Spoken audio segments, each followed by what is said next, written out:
It was a morning. The alarm was ringing until he reached it and turned it off. While brushing his teeth, he still felt sleepy. It was a day like many others. The boy hurried to school while his mother urged him to have breakfast first. However, he refused when leaving the house, saying he had no time. Our hero spent the day at school studying and focused on his classes before returning home in the afternoon. Then he enjoyed some food while watching a broadcast where the star of the show claimed to have psychic powers like any other student. Our hero would end his day with a nighttime snack. This was the life of the protagonist, who was just a normal boy. However, there was more to this life than it seemed. Someone suddenly saw the boy. He was startled when a very tall acquaintance approached him, saying he had just been thinking about him as the hero. He began to fear the worst. The tall one claimed he was hungry. This was none other than Choi Chae Min, who threatened to hit the protagonist if he didn't buy him food. This bully disrupted the peaceful life of our hero. Then the young man was thrown against the wall. The bully insisted that his lackey always had to do his homework, while threatening him and beating him. Thus the fragile protagonist fell to his knees. Choi Chae Min and his friends were really entertained by the suffering of the one, gasping. One of them said they should stop or they could end his life. The tall one kept mocking the boy, patting him on the head, making the fragile hero apologize. The bully said he didn't need apologies, but that he should do his homework, demanding that he only leave school after sending a photo of it. After that, the other two joined in, saying he had to hurry to finish his homework too. The protagonist was hurt in the bathroom, feeling intense pain in his body. At that moment, being hit by a stone, he fell to the ground as his blood began to cover the gray concrete. The passers-by were horrified. When he was little, the protagonist suffered a great accident that he now couldn't remember. Yet he miraculously recovered and avoided certain death. However, because of this tragedy, he began to have frequent heart and respiratory problems. His mother, the only one who supported him, had to carry him alone. Although his condition worsened every day, thanks to his mother's constant effort, the boy was cared for until he recovered his health and was able to have a normal life. This normal life was only possible at home since our hero had to be labeled as a special case in other places. Due to his condition, he became easy prey for the boys. The normality the boy enjoyed in middle school suddenly disappeared in high school. Thus his routine became a tormenting cycle. After much effort, the homework was finally done. Our hero was surprised to have finished it on time with the photos sent to the bully. The young man could finally rest while alone with his thoughts in silence. He began to get frustrated. The boy thought about his miserable life, and when luck would be on his side again, while absorbed in his thoughts, he suddenly was startled when his phone rang. Our hero was confused since he wasn't expecting a call. Now he was contacted by a mysterious number. The young man curiously answered, thinking it was the bully. However, he didn't understand what the caller said. He quickly assumed it was the tall one, and immediately said he had finished the homework and sent the photo. Just then, someone called him. A chill ran down his spine as an ominous voice said he had to listen to survive. The mysterious caller asked him to go to the principal's office. When the school darkened and to go out alone upon hearing silence, they told him not to go home or ask for help, but to look for the hotel he would see in a window, since it would be his only way to escape death. With that said, the talk ended. This left High Beef quite upset as they thought it was a bad joke with a voice filter, and so the young man decided to go back home. Since there was no reason to stay at school, suddenly, everything went dark. With the lights off, our hero was intrigued. He thought the power had been cut for a drill. After locking the door, the hungry hound bit wondered if he should buy ramen before going home. While thinking about the delicious food, suddenly he saw two figures pass by, casually next to him as he watched them disappear into the darkness. Saying nothing, the young man thought about how scary these individuals were. He assumed they were bullies from outside the school. Jianbeth, who doubted these two, wondered if he should go alert security. However, he decided to leave it and went home silently. Only then did he notice that his classroom was the only one in the hallway these two took, but upon going to check, wondering if they were really there for him, suddenly he found himself face to face with the two terrifying presences. The boy was sweating profusely and froze when greeted with creepy eyes and terrifying smiles. One of the men instantly recognized the protagonist as Han Bith and said they had been looking for him for a long time. The man also said he was there to see if the boy had the object they needed. According to their information, Jian Bit stated with a trembling voice that he had nothing that could interest them when suddenly the unexpected happened. The hero began to cough blood after being pierced by the hand of the taller one and thus fell to the ground. While the madman claimed he must be in possession of the object, the individual dressed in a white coat stated that the young man was not telling the truth and that he possessed the object they desired. Subsequently, he assured that what they were looking for was in the student's heart before extracting the young man's heart with a demented smile, saying he had finally found what he so longed for. Upon opening his eyes suddenly, our terrified protagonist woke up and found himself in the classroom. He quickly checked his body to see if he had any wounds. Still shocked by what he had experienced, John Bit laughed with relief. relieved it had only been a nightmare. Then he composed himself and decided to go back home when a sudden bell gave him a chill. The horrified hero turned his head upon hearing someone calling him, leaving him puzzled because it was an unknown number. Just like in his dream, this left Ja-on-bid terrified. Fearing to relive that hellish dream, when the phone rang once more, the young man was terrified. The number from his dream was now calling him in real life. With that, the young man decided to act quickly and ran with all his might to check outside. Everything seemed calm.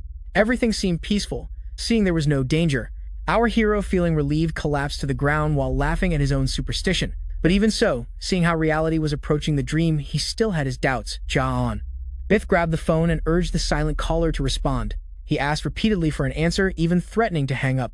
However, upon hearing his name, the hero confirmed it was him.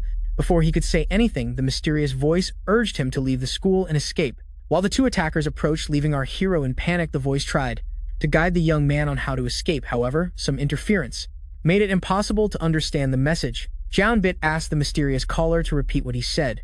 Only for the communication to be cut off, the young man was left puzzled, since he had received ominous instructions without any explanation. That said, he decided to leave the school immediately. Suddenly, the lights went out. Horrified, the boy started running as fast as possible, seeing how now he was living his nightmare, which meant the two monsters would arrive soon. While running, a sudden pain made him stumble on the stairs and fall to the ground. The suffering Ja-on-bid tried to get up, cursing his weak heart that almost abandoned him in this desperate situation. Suddenly, his attention was caught by the sound of footsteps as he saw the source approaching slowly, and as two shadows appeared at the end of the hallway, the young man, trying to escape, began to panic and hurried to find a place to hide. He looked everywhere for the perfect spot until he found an open door.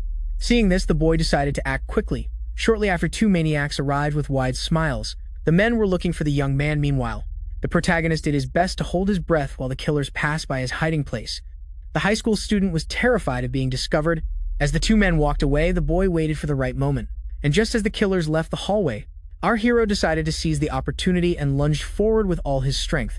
The target was finally outside the school, and still, he kept running as fast as possible to get away from the deadly danger, until he finally arrived and opened the door, and thus the high school student finally regained his home. The exhausted Howard Beat was sweating profusely. This experience was so intense it made him fall to his knees.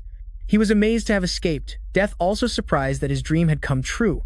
Seeing how he was truly being chased by ruthless killers, Ja-on-bid had trouble processing the recent events and the reasons behind their development, but he decided to leave that for another time and contact his mother immediately. Suddenly, he was startled by an unexpected voice. The voice mentioned that it had waited for the protagonist for a long time, and then a masked figure appeared in the room.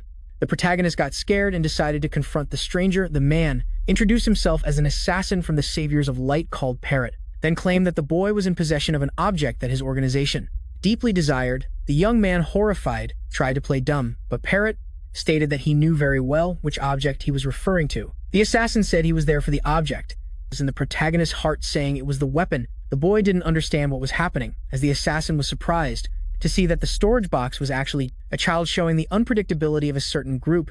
Then he gave the target the option to hand over the object, or let him take it himself. He said he was fine with either option. But to Parrot's surprise, the boy seemed confused and asked if he was talking about a real firearm. Ja-on-bid, in panic, said that a teenager had no reason to have a revolver and that the man was invading his house. He threatened to call the authorities if the man didn't leave, so the assassin quickly closed the distance and hit the boy with such force that he sent him flying against the wall. Having said this, "How are you? Ready to play?" The assassin started asking him personal questions about his tastes, before saying he wasn't there to talk about such trivial things, but convinced that the protagonist was faking. He demanded he hand over the object and then cut the boy's hand with a knife. While ordering him to give him the weapon, our hero was in great pain. Ja-on-bid began begging for his life, swearing he had no idea what object he was talking about. The man, before begging for mercy, once again seeing this, the man, confused, burst out laughing, since the storage box really had no idea of the treasure it contained. Having said this, he resorted to his powers to telekinetically pull out the kitchen knives. This surprised the high school student as he witnessed the blades levitating. Having said this, Parrot decided to take out the gun himself.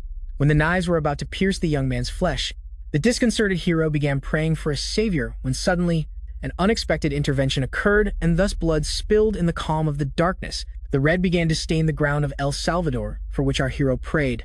He arrived just in time, and it was none other than his mother. The woman quickly checked her son to see if he was hurt. However, when his mother fell to the ground, the boy was horrified. Our hero had trouble understanding the situation, since he now had his injured mother in his arms. The lady urged her son to flee immediately. However, the devastated boy refused to leave her and was determined to take her to a doctor. The killer recognized the woman as the guardian of the weapon bearer, playfully commented that he arrived just in time, claiming it was the best moment of his show upon seeing an intruder enter the scene. The man decided to get straight to the point at that moment. The storage box decided to give the one wearing the mask the object he desired in exchange for allowing him to take his mother to the doctor. At that moment, the woman slipped something into her son's pocket. Just as our hero began to beg for his mother's life, the woman charged at the killer, throwing him forcefully against the wall. However, the killer decided to resort to his power to inflict even more damage. Before stating that the lady's actions were useless despite the pain she was suffering, the mother remained firm and activated her ability. This surprised the killer, as he couldn't believe the power being used at that moment. The lady finally apologized to her son for keeping him in the dark, saying it was for his safety. She asked him to always remember how much she loved him no matter what. And so after the appearance of a great light, a terrifying explosion occurred. Suddenly, the street was covered with debris and fire. Everything was in ruins. Everything was destroyed until finally a figure emerged from the rubble. It was none other than our hero, who was in a pretty bad state. He couldn't understand what had happened to his mother and how she sacrificed herself for him. Thus the young orphan found himself with tears in his eyes, devastated. He began to cry, wondering about this atrocity, until he finally collapsed. No sin of his deserves such misery. The young man found this fate unfair and began to beg that it was only a dream while continuing to cry his misery. Something began to move nearby, the boy realizing it was. Horrified, the rock cracked and then shattered from the smoke. The man emerged pleased, stating he should have amputated the woman's limbs, seeing how he managed to combine self-destruction and anti-human binding. The killer stated everything went to hell when he tried to enjoy himself, then added he was left unsatisfied seeing how he was being deceived. Having said this, he decided to resume his search for the box. Meanwhile, the young man did his best to escape, running as fast as possible while cursing the situation. Unable to understand the absurd fact of how it is the result of a certain weapon in his chest, the young man knew no one would believe him if he told about the paranormal things. He had seen our hero desperate and not thinking clearly, had a clouded mind at that moment. He thought of running to the police station, where he would surely receive protection no matter his story. Only then, he remembered the words of the mysterious voice. After recalling this, he began to slow down, before finally stopping. Our hero remembered how he was told not to ask anyone for help and to head towards the window, from where a hotel could be seen to survive. The protagonist thought about the call and how it gave him good advice to escape from the two smiling killers. In that panic, our hero couldn't think clearly. Reviewing the facts, he realized he only escaped by acting exactly as he was told. This made him see he would be in danger if he went to the police station. The young man wondered about the mentioned window that looked out to a hotel, since that description matched thousands of places, leaving the storage box without clear clues to reach a safe place at that moment. The killer arrived at the scene and quickly located his prey. Every beast is prey. Id, leaving the boy horrified. The boy's whole body began to tremble with fear. He immediately began to beg for his life, but upon stepping on the water, suddenly he looked down and found himself facing a reflection. Intriguing, this left the protagonist very confused. He finally understood that the mysterious message was not about a real window to see a hotel building, but about a place where the reflection of the word hotel could be seen in the windows. Upon reading the word hotel in an inverted reflection, our brave hero realized it was the safe place mentioned in the phone call. At that very moment, the killer quickly lunged at him. The horrified high school student ran to the building entrance and decided to act fast, running as fast as he could inside and climbing the stairs as fast as he could. The terrified young man saw the killer approaching, not knowing what to do. Our hero decided to follow the orders from the call and headed to the window, hoping something there would save him. Approaching the room, he was sure some kind of salvation awaited him behind the door. However, upon arrival, he was stunned by a horrifying emptiness. At that moment, he was suddenly stabbed from behind. Our hero was wounded and fell to the ground. The young man found himself in a pool of his own blood. He who suffered could barely breathe, as life slowly slipped away. The killer asked if he enjoyed the chase, but our hero, at death's door, began to beg for a savior. The killer mentioned he did not need anyone else nearby and asked the young man if he disliked him, because he was a melancholic clown or because of the painful deaths the madman caused. He stated that his last interaction should be filled with happiness, asking his victim to smile since sadness would look ugly on his corpse. Taking the final step, he didn't believe it, and just as the blade nearly pierced his flesh, he begged for a savior one last time. Suddenly, two new figures burst through the wall and entered the scene. The confused killer was perplexed. Outside, he opened his eyes and found a mysterious girl with a lollipop in her mouth and a gun in her hand. Then she told the clown to leave before preparing and shooting immediately at the killer, who dodged the bullet at the last second. Seeing how just before the bullet could reach his mask, The killer used some kind of small barrier to counter it. He enjoyed seeing the two arrive at the scene, and stated they would be powerless in this situation, before offering his excuses, seeing that he arrived before them. At that moment, the one with stone arms attacked and hit him with such force that he was thrown far away, crashing through several walls. With the killer out of sight, the girl paused for a moment to assess the situation before running to the protagonist. She tried to wake the unconscious boy, only to quickly notice he had a serious wound in his chest. The older man urged the young Jin Seo Yul to retreat immediately, but she insisted she had to provide first aid. He asked her to hurry, since the killer could break free from his powers at any moment. Only then did the man become alarmed and dodged a fast projectile at the last second. This left the one with stone arms alert as the enemy charged at him. The killer had taken advantage and lunged at the man in the suit with his levitating limbs, then told him not to think too much about how he had broken free from the spell, since soon he would be reduced to a pile of meat before unleashing the noise and confronting the opponent. After pushing the man with stone arms several meters away, the killer took his dagger and combined skills and powers to throw the weapon with an unpredictable trajectory that the man blocked at the last moment. This unexpected attack left him completely exposed. Shortly after, the stone man was knocked down into the ground by the killer with such force that he violently threw him against the wall. The clown commented that kicking his weak opponent relaxed him, before turning to the girl and saying that she had no right to touch the protagonist at that moment. The killer's companion quickly got up and charged at the clown again, forcing him to block the attack. The man's strength managed to plant the killer's feet firmly on the ground. Then he began to point out the excess, and because of his bad joke, mocking him for not finding the right words, the clown burst out laughing. Jin Soo Yul was confused by this reaction, while the fight escalated quickly. The clown said he had a terrifying rival and asked him to be more so. The girl was left alone, while the killer enjoyed the fight and asked for more violence. With that, she spoke to wake the protagonist once again, and so he opened his eyes while still feeling pain. The girl immediately introduced herself to the voice, stating that she was from the Black Shadows who wanted to rescue him, and that she was the mysterious person who had called. When asked about the black boy, they were also there because of the weapon in his chest. Jin Soo Yul denied it, saying they were there to protect her, and that he arrived just in time to give him the necessary treatment, since any delay would have put him in danger. Before asking for her help, Jin Soju explained how there is a protective shield around his heart called a limiter that suppresses the power of the weapon. However, this shield that allowed him to live normally was destroyed by Parrot. She urged him to keep his sanity to avoid being absorbed by the weapon, stating it was the only way to stay alive. Jin Soo Yul suggested thinking only positive things, since negativity makes the mind vulnerable to the power of the weapon. He indicated to focus on his internal conflict and leave the rescue mission in their hands. The boy, breathless as always, tried to respond but suddenly stopped doing so. The rescuer was surprised to see that the rescued had fainted, so she shouted to her companion, Tae-Duke, asking for help. Upon looking at her, the man's mind quickly understood what she expected from him, and so, to the surprise of the clown, he suddenly distanced himself before preparing and striking the ground. With all his strength, the attack was so powerful that it almost blew the killer away. After the shockwave ended, a hole appeared in the ground. Noticing it, the killer felt intrigued, since this hole descended several floors. So he quickly jumped inside while reflecting on how his adversaries simulated attacking to be able to escape to the underground. He also considered that even if they had some method to hear, it would be impossible, since the shadows accompanied by a wounded young man were extremely slow, which implied that opting to escape underground was a fatal mistake. Shortly after landing upon arrival, the killer was quite surprised not to see the enemy anywhere. And just as he began to think about how impossible it would be for the slow shadows to overcome him, he finally realized and looked at his starting point in amazement, unable to believe the maneuver that his enemies had just used against him. Tae-Duck was not trying to create an escape route, but a smokescreen to blind them, allowing the girl to use her powers. Finally, he realized that his enemies had never fled through the lower floors.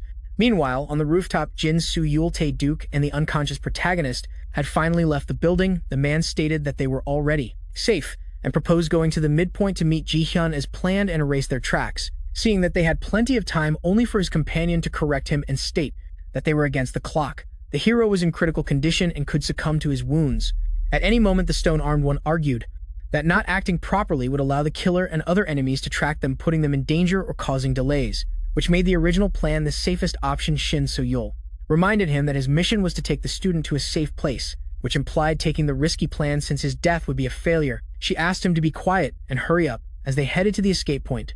At that moment, a gift appeared. It was a present from the protagonist's mother to her youngest son, eager to see what was inside the box. They quickly tried to open it and found an intriguing object. The lady explained that it was a pendant with a locket which the boy had no idea about, and so she opened the object and explained to him that it was a necklace that would allow him to store things inside while showing him a photo of them she had placed. Jian asked if the beautiful gift was really for him, to which she confirmed that the mother wanted her son to give his word.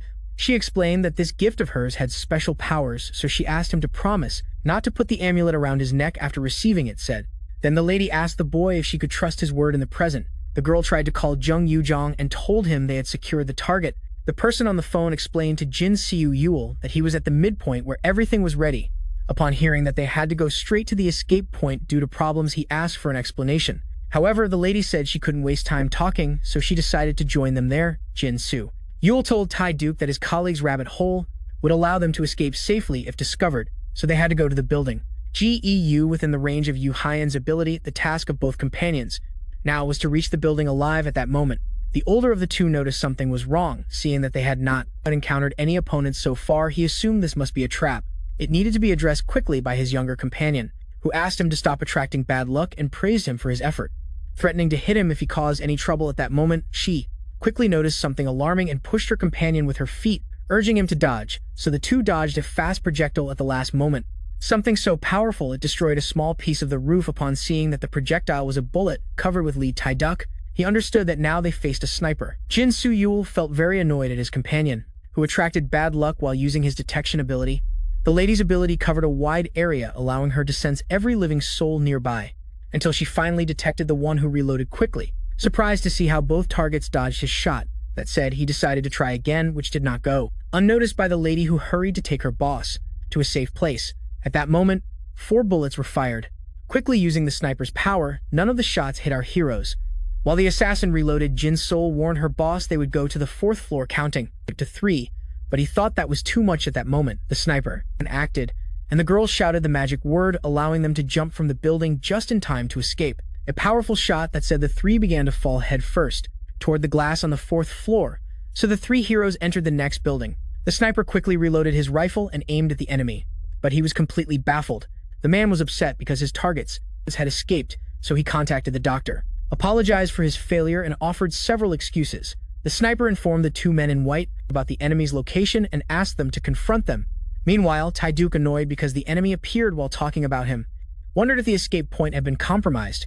Your companion stated that due to the enemy's position, they could assume they were only following the boy, that's why they saw them. This relieved the elder, who understood that being discovered, it meant that another enemy would soon arise. Jin Soil commented that they had been lucky so far, and that now they could afford to take another route since they had been running non-stop for so long. Only then did the girl notice something was wrong. She quickly turned around and saw the young man trembling.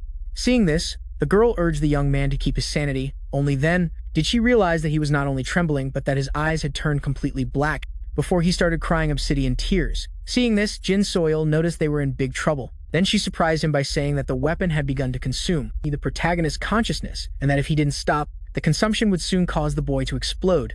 Meanwhile, inside Home's mind, BID, our hero, Tony began to regain consciousness. At that moment, he opened his eyes wide. Surprised, he quickly got up from his desk. Our hero, breathless as always, was confused. Just as he began to question his situation mysteriously, he found himself back in class with his teacher and classmates. At that moment, the young man didn't know what was going to happen, and so he began to panic. Back in the real world, the superior asked his subordinate to report on the boy's condition. She explained that although she didn't know much either, according to her leader's words, the weapon known as Dead Star always tries to control its bearer, and that although the weapon is sealed, now, if suddenly everything were unleashed, things would get worse, since the weapon's bearer would be affected by the energy it radiates, leaving him asleep in the deepest part of his mind. At that moment, someone called the protagonist and hit him on the back of the head. The attacker scolded the young man for attracting the teacher's attention upon waking in the deepest part of the mind. One will face their worst fear from which they desperately tried to escape. If the Dead Star bearer loses their life inside the nightmare, they would die in real life, since their body would fill with energy, which would ultimately make them explode. Tai Duque understood that the boy was a ticking time bomb that would explode. If he didn't overcome his fear, the man refused to wait until the boy blew up and decided to declare the mission a failure and withdraw. But the girl stated that she would find a solution. According to Jin Soju, although the weapon was sealed, the boy must have been exposed before, so there must be a safety mechanism, considering how he survived so long. Having said that, she began to scan his body, looking for some symbol or significant object that could stop the process. Only then did she notice something. Coming out to the surprise of the elder, the young man mentioned that the solution was in the necklace. However, upon hearing this, the one with stone arms found no logic in those words. The girl said she was equally confused, but thought that could awaken the protagonist upon noticing a small amount of elite. Tae-do commented that it was just a positive illusion, and his companion agreed, saying it had to be that since a normal boy had an elite object. Then he agreed to continue with his madness, saying that they would probably find their end if the boy didn't wake up upon entering the rabbit hole, and just as the man began to warn about what to do if he didn't wake up upon arrival at their destination, she asked him to be quiet since she knew how to do her job. At that moment, both were alerted when something suddenly moved. They looked up and saw two shadows floating above their heads. After a rather hard landing, our brave heroes found themselves before a huge cloud of smoke. The responsible pointed out the simplicity of someone and reproached the black shadows for treating a man wounded that way. And so the doctor who had just arrived stated that he couldn't sleep before such injustice, claiming that the protagonist was one of his patients. He promised the black shadows not to harm them if they kindly returned his patient, before promising them irreversible harm in case they refused to cooperate. Back in the boy's mind, where he was slammed against his desk, falling to the floor in pain. Our hero was then grabbed by the neck, tried to admit his mistake and apologize, only to be ignored and punched in the face. The hatred was so strong it threw him across the desks. In the classroom, the bully smiled, satisfied, while the bullied suffered greatly. At that moment, another thug joined. Beat begged for mercy, saying he would improve from now on, only to be mercilessly punched in the face. The bully didn't want to listen and kept hitting the protagonist, asking if he knew the reason behind it all. So I lifted him by the hair and asked him to realize he was being humiliated in public, before asking if he knew why no one intervened. And then when the young man with tears in his eyes asked, the bully whispered that it was because he was absolutely worthless and completely useless. He just constantly complained, before kicking him in the face and stating that no one wanted to be by his side. Then he continued, trampling the victim, saying that his life, a long and fragile body, it was useless and a burden to everyone. With that, the bully urged his victim, whom he saw as useless, to disappear, claiming no one would miss him before giving him the final kick. In this call, the blow was so strong that the boy's collar came loose from his neck. Blood spread across the classroom while he and the boy fell to the floor, unable to move. The boy began to reflect and couldn't help but see some truth in the harsh words of the tall one, since his weak heart always prevented him from finishing his tasks, forcing others to do them for him. Although people were kind at first, no one had the patience to endure his weakness for long. Our hero lived like this, feeling useless because of his always damaged heart. Thus he found death as a fate sweeter than the life he led. But just when he was about to give up in his struggle, a purple light appeared on the ground. It was a violet flame, burning something. This intrigued our hero because it was a photo of him and his mother in the locket. Seeing this, our hero was perplexed as he watched the precious object fade into the wind like ash. The men in white said the boy's critical condition was good. Since he could explode and destroy a large area, they claimed they could take the weapon from the boy to eliminate the risk before urging them to decide. Jin So-yul said she didn't expect the men in white to be so clever, then used her power on a grenade to make it invisible, and threw it while gesturing to scare them away. The doctor was surprised by the cruelty of the black shadow, and when he said he would now face it harder, he saw the grenade suddenly appear right in front of him. With that, the girl gave her superior the signal to flee while the grenade exploded. The result of the surprise attack was a mad laugh from the target. The doctor, protected by his companion, was pleased by how clever the female shadow was and decided to resort to his skull companion before giving the signal to move. Meanwhile, in the boy's dream where he was being beaten, the attacker stepped on his face again. The bully choked him and compared the boy clinging to life to a cockroach. Having said this, the main bully pointed out how the protagonist himself was reprimanded for his own existence, stating he was forced to contribute to society since he was a human being, and then threw a weapon on the ground, saying the only way our hero could be useful was by taking his own life. The bully even claimed this task was so simple that even the protagonist could do it back in the real world. The girl tried to contact her ally, who was almost at the meeting point, informed her he was near Jun's building and said someone was chasing them, so she urged him to hurry to open the rabbit hole. But at that moment, Jin So-yul was interrupted by Skull's attack, who managed to catch up to them. The girl immediately drew her gun, trying to shoot him to defend herself. In doing so, he was exposed to the doctor, who stealthily approached from behind. The man summoned his scalpel and unleashed a wave of cuts known as incision that our heroes tried to evade and block. The fight escalated to the top of the building, and then the black shadows burst through a floor, breaking a window. Jo Hyun already knew where his allies were and asked for 30 seconds to perceive.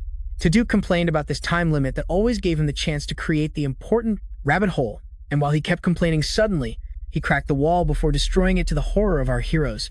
They turned around only to see a piece of the building missing. The doctor and Scowl managed to reach the black shadows, The men dressed in white were visibly annoyed with them, so he used his special doping ability to prevent them from escaping by launching numerous needles that pierced Skal's veins. With that, the kitchen began to transform while his own bones emerged, tearing through his flesh and skin. Thus, the battle simulation was activated. The doctor, upset by this turn, decided to eliminate his enemies once and for all by unleashing his creature against them. Our heroes watched horrified. The girl couldn't believe it, seeing how they were now in a difficult situation. Back in our hero's nightmare, the stalkers urged him to take his own life immediately, claiming it was very simple and that he should hurry. At that moment, Ja tried to speak but struggled to get the words out between his short breaths. Back in reality, the elder told the younger they couldn't wait any longer, only for her to respond that they should have a little more patience. However, he refused, saying it was his only chance to get rid of the Black Star Tate. Duke asked him to do what was necessary while he bought time, until the escape exit appeared. At that moment, our hero trembled again, making the girl fear the worst. Inside the dream, the imaginary stalker slapped the hero for not being able to take his own life, and then he grabbed the blade on the ground. Meanwhile, a gun was pointed at our hero's head by his supposed savior, who prayed for him to wake up, or else he would have no choice but to end his life. The stalker praised the hero for keeping his miserable life for so long before going for the final blow. Back to the two verses, 1-2. The man with stone arms was slowly losing ground in his fight. He saw an escape opportunity, and told his partner that they could run now and that he couldn't buy more time for her. Seeing that they couldn't wait any longer, the girl now had her hands tied. At that moment, the stabber's hand was grabbed, leaving him quite puzzled. Janbit began to defend himself, stating that he had promised his mother that he would never put the locket around his neck, and in any case, if he found himself wearing it or if his image was slowly burning, he certainly wouldn't be present in the real world. And so, realizing he was inside a dream, he decided to hit the tall one with all his strength, sending him flying and leaving him unconscious while knocking out a tooth. Thus, the protagonist overcame his greatest fear. At that moment, the hero's trembling hands suddenly stopped. The lady who noticed it surprised Jin so much that Jules couldn't believe what his eyes saw. A great impact occurred next to her, caused by Skull unleashing devastating power. He began to dominate the one with stone arms. At that moment, a large explosion occurred in John's building. In the confusion, our hero was grabbed by the shirt and dragged into the rabbit hole with the invisible curl, and the one with stone arms, without our hero, began to fall, still as unconscious as ever until he woke up startled. Jianbit, breathless. He got up immediately, terrified, only to find himself in the hospital bed. Analyzing his surroundings, he began to wonder where he was, upon waking in a strange place. The terrified young man had trouble remembering the events. Recently, after classes, he only noticed something near him when he looked at the pendant next to him, the same locket his mother gave him. Suddenly, he remembered how the clown went for the gun inside his heart, and how his mother put her life in danger to save him, to the point of sacrificing herself for him. Remembering this, tears began to fill the young man's eyes, and so he left the room determined to escape as fast as possible. The young man wanted to keep living for his mother's sacrifice when he collided with someone. The imposing figure turned and called the fragile boy, who was on the ground because of his presence, in a threatening tone. This terrified the confused boy, who started to run as fast as possible, leaving Tae-Duck surprised. Only then, Houndbit encountered another threatening presence. Someone was complaining about missing food. The swordsman angrily wanted to find the culprit. The scared young man denied having touched the food, but when the swordsman saw the toothpick in his companion's mouth, a third person arrived at the scene, happy to see them meeting. He stated he was there to wake the protagonist before introducing himself as Baek Mu-yang, the leader of the Black Shadows. Before introducing the blue swordsman and the other two, our hero was surprised when the two men started fighting over the missing food, while the leader slowly approached and exclaimed with a trembling voice that he was just a normal boy who should be somewhere else, only to receive a strange cube. When requested by Baek Mu-yang to draw the weapon, our traumatized protagonist was quite surprised. According to the leader, it was a simple task that consisted of firmly holding the object and imagining it transforming into the weapon. The mention of the object on his chest reminded the boy of the assassin, so he tried to play dumb, saying he was an ordinary student, but while continuing to pretend. The leader of the Black Shadows was called Blue. After a quick display of power, the swordsman suddenly appeared behind the protagonist and ordered him in a threatening tone to draw his weapon, saying he had until the count of 3, leaving him confused. Houndbit tried to resolve it with words, but the countdown began, the protagonist crying, assured he had never seen a real weapon and swore it was true. However, Blue kept counting while starting to unsheath his sword, so our hero had no choice and obeyed. The traumatized boy grabbed the cube and begged it to transform into a weapon without seeing any result. Blue took a deep breath before finishing the count and charging at the young man. At that moment, some kind of black power emerged. Something suddenly appeared in the protagonist's hand. Surprising the swordsman with that, a great explosion of power occurred, scaring them both, and thus, a terrifying ray of dark energy was unleashed, leaving a dreadful hole in the ceiling and a swordsman, who miraculously managed to avoid the damage. Seeing this, the amazed young man fell to the ground. He couldn't believe he now had the gun everyone was talking about. The leader jokingly said the boy had broken his oath, before pointing out he didn't expect the situation to be so serious, and that they would have been in trouble if they had continued. Later, when the weapon pointed at Baek Mu-yang, its terrified wielder demanded everyone to step back. The surprised Jin Su-yul asked him to put the weapon away.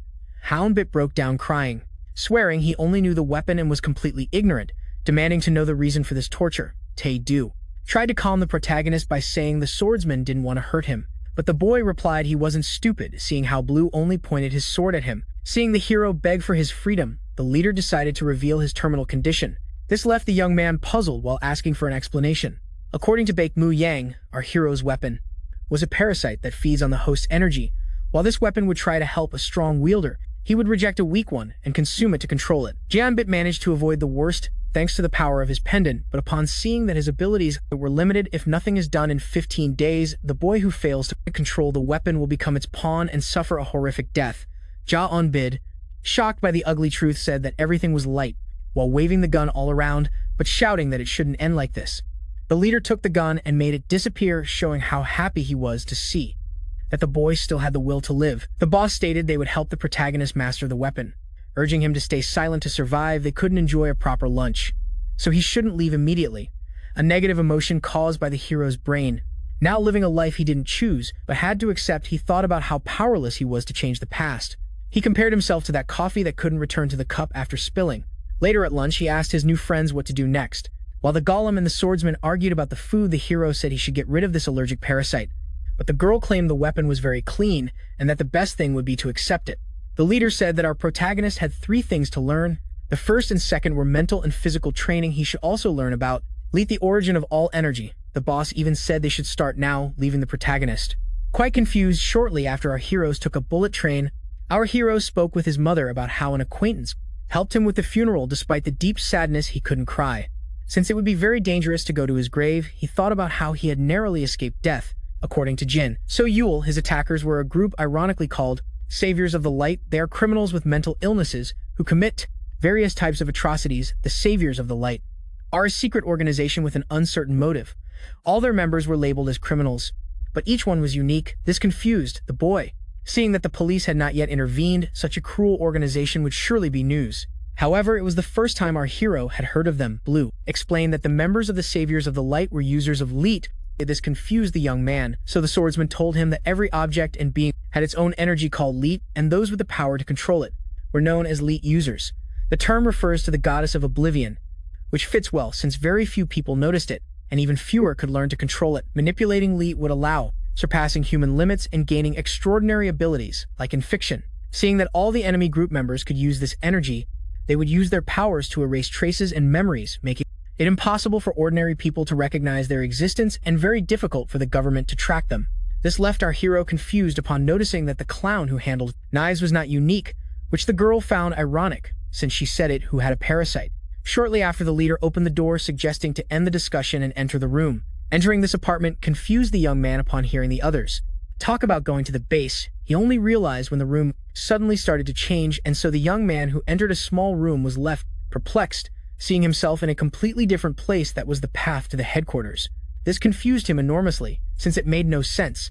Tae-duke asked him to adapt to his new daily routine, while his companion left the young man in the care of his leader, since now they would set off. Baek Mu-yang asked the young man if he wanted to accompany him to do his tasks, but then checked how he felt. With sadness in his eyes, he said he was improving. The young man asked how to address his superior, reminding him that he joined his team, so he asked him to feel at home. The leader asked the new recruit if he knew the law of the Red Queen. The protagonist said he had no idea. Then the leader explained that this law came from a story where everything moved with the Red Queen to survive, comparing the protagonist's current state with that story. While the weapon tried to unleash its power and consume the user, it meant that the user had to gain power to live. However, this was not the main problem. The Dead Star was still out of control, trying to consume its host if it stopped growing, trapping our hero in an endless cycle. The leader told the apprentice how infernal his training would be and asked him if he had any reason to cling to life enduring such torment. After reflecting, the young man stammered, asking why the deadly parasite was in his heart. The leader simply smiled, showing a slight smile, and stated that no one knows for sure. Jack mentioned that when his mother asked them to take care of her son, she detailed everything. Although there were many questions, communication was interrupted. Baek Mu-young said that after his mother's death, the boy had to live to find the truth he desired. The leader added that he had no more information for the boy. After thinking for a moment, Ja On-bith clenched his fist, affirming that because of this situation he could not lose his life. He would have to live every day with the pain of the weapon, although his mother had supported him until now, which was key to his survival. He began to question her lies about the accident and the life he led. That's why he felt hatred toward his lying mother for the first time. However, he did not want her memory to die with him, so our hero was more determined than ever to live until he discovered why his mother had hidden the powerful weapon in his heart. Upon hearing this, the leader smiled, then assured the young man that he understood what he said before, taking his hand and putting it on the handle, stating that he had to hold it tight to survive. Before the boy could understand what was happening, the train suddenly started moving. Our hero struggled to stay standing as the train derailed. After rising a few feet, the heavy vehicle descended again, crashing forcefully against the rails. This abrupt turn detached a car that continued, falling until it was completely destroyed at the bottom. It was only a matter of time before the rest of the train followed the first car. Seeing that there was nothing left to hold on to, the young man clung to life, struggling not to fall. Ja On-bith, scared and confused upon seeing the train derail suddenly, tried to speak with the leader, asking if there was a technical problem, only to be surprised when he said the training had begun. Baek Mu-young wanted the young man to get closer and discover the truth for himself. While hanging over the void and clinging to his life, our hero asked for an explanation because he could not believe this was part of the training. Suddenly, the train started moving again. The young man screamed in fear as he approached the bottom.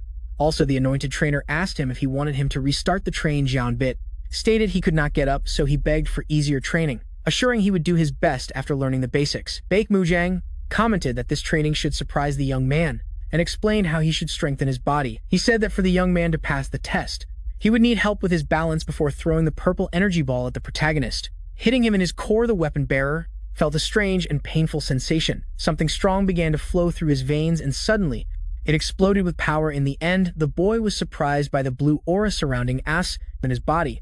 Although this energy seemed strange to him, his trainer explained that this was the latent energy within him and how everything had this hidden energy. Normally, it does not interfere with the outside world, but awakening it in some special way would allow the hero to make it flow outward.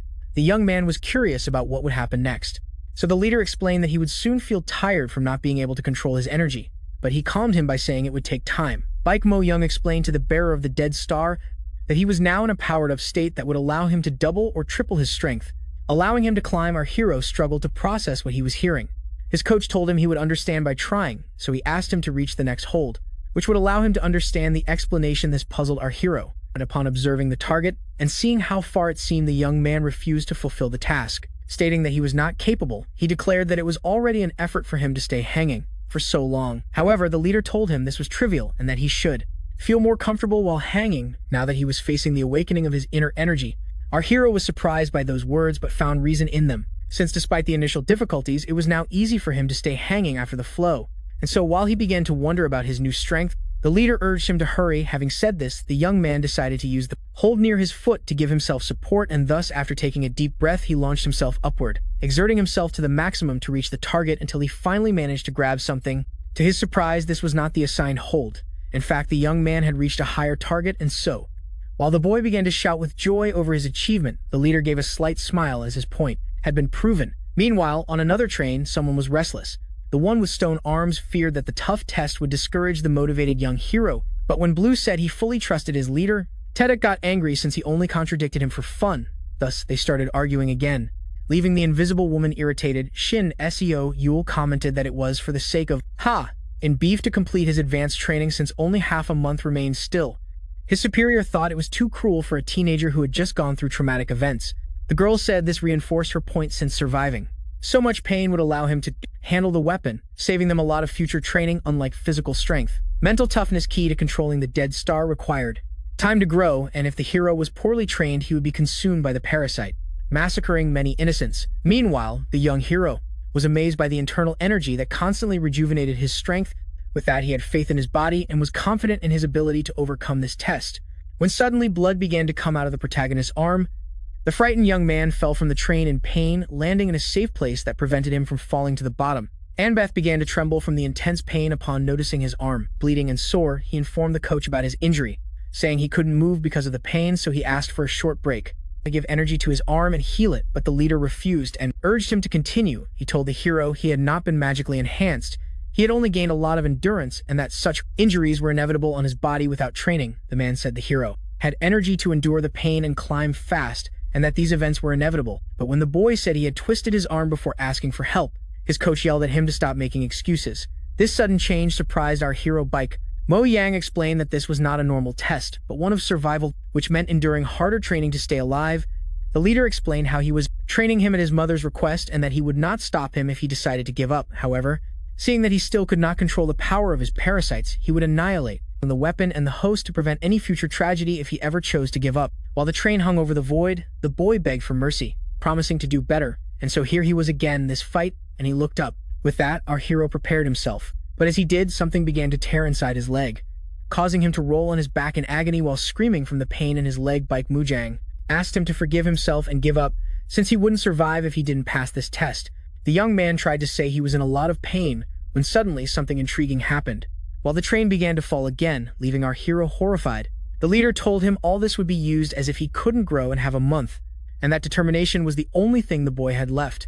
Despite his tears and pain out here, it's right to ignore it and reach the top, only to be hit by agony again, leaving him suffering. The boy was very upset when the hero called for a timeout, stating he couldn't climb again. With that, the man showed a disappointed expression, before stating he had misjudged the situation, since he assumed the trauma he had gone through would have made the young man stronger. To his surprise, that made him seem like a whiner. Our hero was shocked to hear that his mother would be ashamed of him. Upon hearing this, frustration began to build. The leader was surprised to see how suddenly he was forbidden to use those words. John Bit stated that the man shouldn't speak about what he didn't know, indicating he had no idea of the suffering he had endured due to his condition, which made him a mockery among his peers. The protagonist said the leader had no right to speak so lightly about what he thought his mother felt. Then the chief accused him of faking his injuries, and that despite the lifelong trauma he had suffered, he had used the pain as a weapon. According to the chief, one doesn't easily get used to giving up, stating the young man never made any effort due to his injury, seeing how acting like a strong person was pathetic in the eyes of others. Bike Mew Young stated the young man was using this tactic to force others to obey his orders. Our hero tried to defend himself, but was grabbed by the neck and yelled at to stop, thinking about the past and focus on the near future, where he had to give his all to survive. When asked if he was going to keep asking others for help, the boy denied it, stating he had never done such a thing, assuring he always did his best. Only then, he remembered one of his friends who always helped him because of his condition. But this also reminded him how he was once bullied by thugs, and how he stayed hidden watching silently. Haeonbid was sure he had never asked for help, and that he did everything on his own will. After a brief moment, the leader stood up and hit the train wall. Our hero was shocked. When the structure began to shake, the wheels started turning again while the train kept sliding toward the abyss.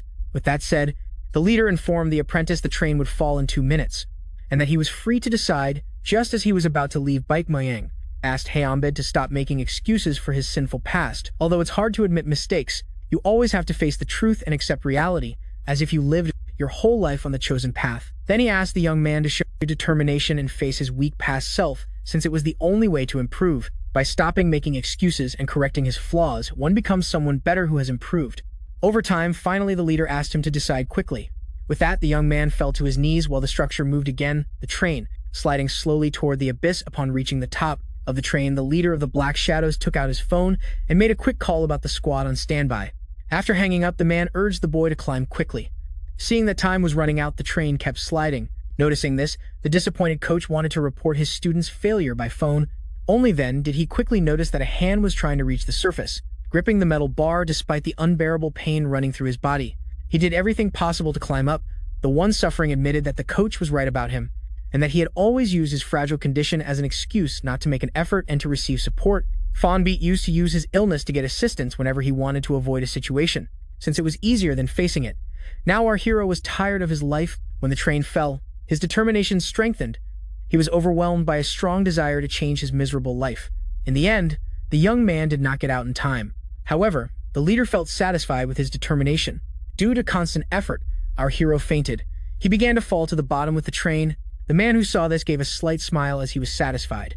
Thus Baek Mu Yang would continue serving the protagonist since his real training would begin soon. Elsewhere, where there was a cocoon, something began to move inside until it finally broke the silk, and so the one inside fell to the ground while coughing up all the strange liquid that was inside. There were many other cocoons in this place. Our protagonist tried to catch his breath while wondering about the strange fluid on him, questioning his location. Remembering only the train incident, he began to examine the liquid dripping on his head. The confused Jiao Bit turned around and found a giant spider above his head. Seeing it, he couldn't believe it and screamed in horror. He struggled to process the reason behind the presence of the enormous spider. In a panic move, the young man began scanning the room looking for an exit to escape the scene.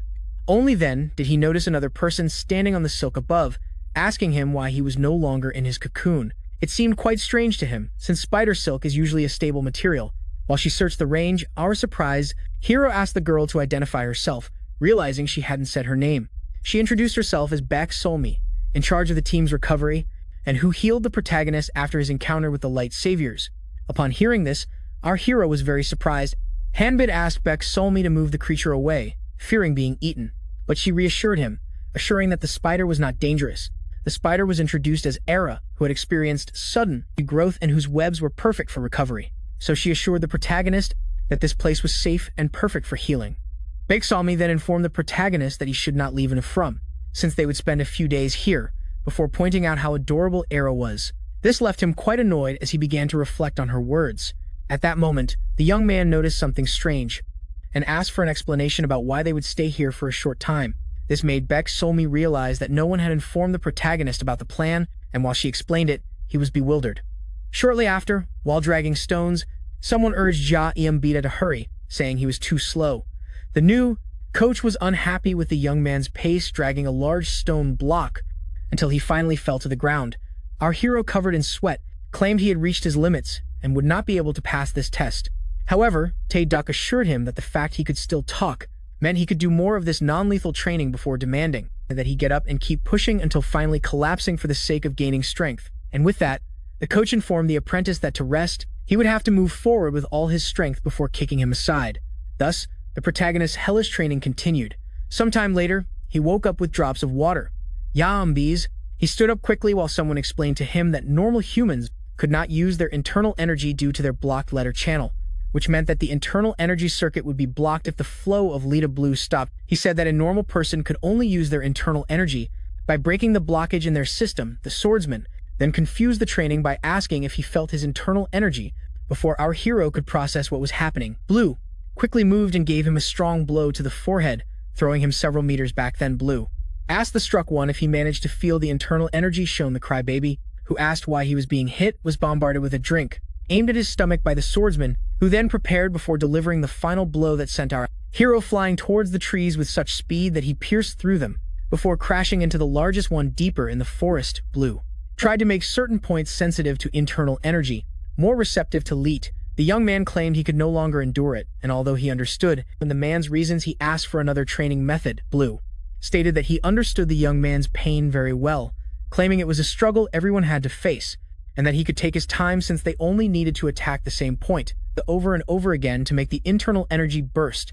The bloodthirsty swordsman trusted his method. Later, in another place, a lady admired the elegant view, took out her phone from her expensive bag, and asked on the other end of the line if someone had contacted her. She believed the caller was worried because she had finished off Midori's sour, but upon hearing they denied it, she asked the other party to get to the point. The lady said she was upset about Quack Hanjin and that she had no energy to talk so while enjoying her wine. She was told how they failed in their mission, despite the first one they did.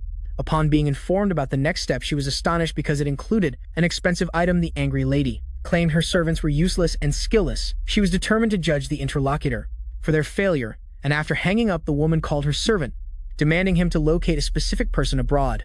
She said it was a simple job that wouldn't require much effort from the thug, before firmly advising him to erase all his traces. With that, the being called EC went to carry out his mistress's orders. Sometime later, someone was trying to wake our hero Jin Soju, asked him to stop staying in bed and accompany her. She reminded him that his priority now should be to strengthen himself physically and better master internal energy, stating that's why they would take combat lessons hand-to-hand instead of regular training, since combat knowledge would be useful later on. Having said that, she threw him an object that was a real firearm, with rubber bullets, seeing that he needed to familiarize himself with the Dead Star, which meant knowing how to use a weapon. Helmbit doubted he needed to learn martial arts, since controlling internal energy and practicing aiming seemed more suitable. Only then, a fast projectile tore a small piece off his face. While our hero bled and felt pain, the girl expressed how annoyed she was because the boy thought her lessons were useless. However, she couldn't help but resonate with his logic, seeing how he was in possession of a great weapon, and while trying to clear up the misunderstanding, she stated that despite his huge advantages against normal humans, when facing someone who uses Leet, he would be immediately annihilated, especially if his opponent has a good defensive game. Shinso Yule bombarded the young man with rubber bullets, explaining how powerless he was and stating that any small opening would give an advantage in a fight while pushing him away forcefully. Then after his argument, she asked the young man if his training was useless. The coach then asked her how she expected the outcome of a shootout. While she aimed at our hero, he tried to defend himself but was hit by a rubber bullet at close range. Shortly after, the protagonist was fighting in the domain of healing, and the girl asked him to stay conscious while she called her assistant Spider. The boy, beaten who wants to learn normally, was covered with spider silk. The torch shone intensely. The internal energy will circulate in the host body of the parasite when the circuit is unlocked. If one uses little letter, the particles react strangely with the environment. This phenomenon is called energy activation or electrization. According to the library guardian Kim Yoo-jong, Han Bith expressed that he understood the man. However, when asked to clarify again, the man used his extensive knowledge library and activated a marker, extracting a bulky volume on the fundamentals of internal energy, leaving the young man amazed. Shortly after an imprint had been deployed with that, the librarian closed the book. While its pages merged with the body of the confused hero, Hanbit was surprised to become quite knowledgeable on the subject. Suddenly, Kim Yoo-yeon explained that he was an advanced energy user who could shape his powers to transfer knowledge to someone's mind. However, one had to review this information constantly, or risk forgetting it. Seeing that the young man seemed to have understood everything on paper, the library guardian decided to start the practical part. Meanwhile, someone knocked on the door. The leader of the team asked the man why he was awake so late. He claimed he couldn't sleep peacefully since he didn't have the ability to dream Che or Gihan. The Daeon professor said that although he took sleeping pills by medical order, the arrival of the team leader would probably keep him awake at first. Bake said it was a normal visit, but the scholar knew it wasn't and asked him to get straight to the point, asking the team leader if he wanted to fulfill the pending task. He had already finished all his own, only for the man to say this was trivial and that they should have coffee together. Choi Jihan immediately realized that his friend had discovered something and asked him to share it, and so he told him how he found a good witness for the Geojin case. This made the elder laugh since those words had failed before. However, the team leader said it was normal to fail after many victories. The professor spoke about the great explosion, saying that if the tragedy happened again, our hero would surely meet his end, only for the employer to reassure him and firmly state that his new employee was not the typical teenager. The librarian explained to the protagonist how letterization consists of physically shaping energy inside or outside the body, and that water was easy to control with it, telling the struggling boy that using internal energy in the element would turn it into drops in the end. The boy couldn't complete the task because he didn't know the correct procedure, so he asked for more time to control the water. However, the library guardian left, deciding they would continue the lesson tomorrow. After catching his breath, John Bit asked the man if he used the correct method. The librarian asked for more details. The boy explained that when thinking about his training, he saw it as a failure, and that although he did his best, he would surely fail to master his weapon in time. So he apologized for wasting his effort due to his uselessness. Our hero was surprised since the librarian stated he was not so powerless.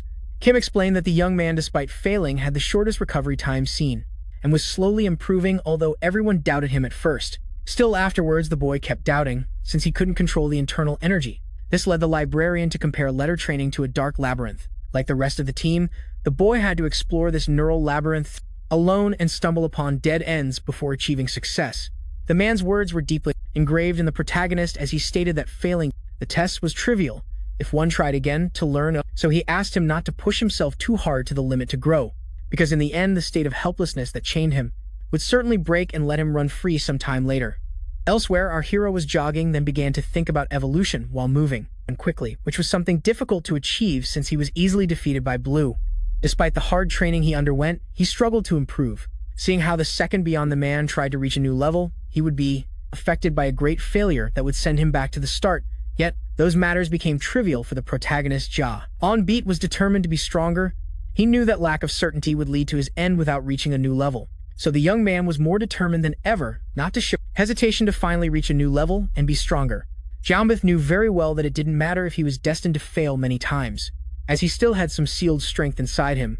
Our hero was determined to succeed, to finally evolve, and thus full of passion, who surpassed himself, let out a fierce roar upon reaching the top. During shooting practice, No Cam was hit When it was time to practice hand-to-hand combat, the teenager stood firm.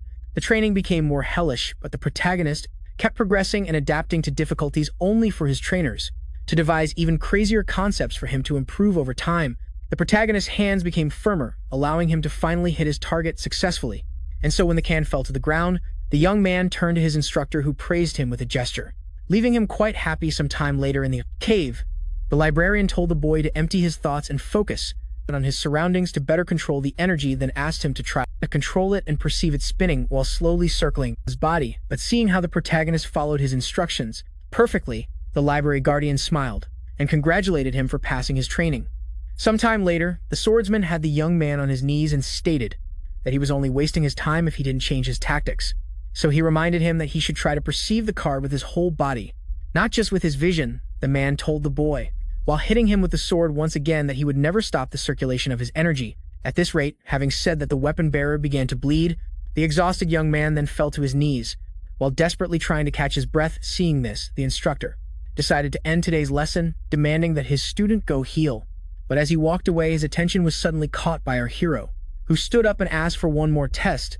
The young man, who took a defensive stance, stated that he would not fail like the other times. Seeing this, Blue agreed to try one last time, and so prepared, and asked the young man to give his all and bury his attack.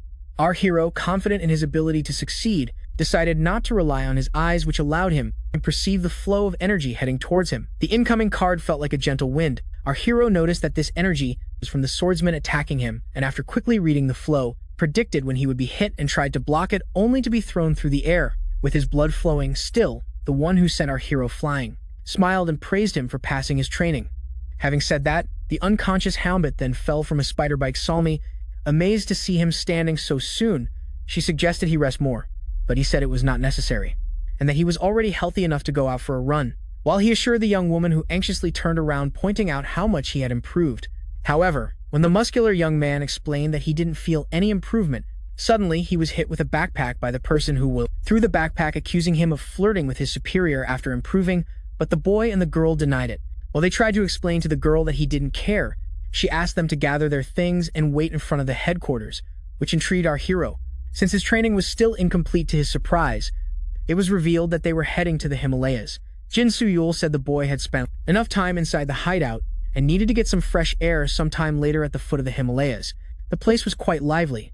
Upon setting foot there, the protagonist had no idea of his location, so the superior explained that they were in Nepal, a village at the foot of the mountains. The boy was amazed not to be surrounded by Koreans as usual, yet he was intrigued to see how they should be practicing the usual training. At that moment, Jin Soo-yul told him he had already finished those trainings and only had the last one left. This confused our hero, so the library guardian explained that they were going to install a shield in his heart to purify the corrupt energy of the dead star, preventing it from consuming the young man, who could perfectly control it. After the words, the man stated that based on the boy's internal energy, they were racing against time, and that a master would install the shield here in the Himalayas. And so shortly after our heroes got on the truck, the shield would not bind the parasite.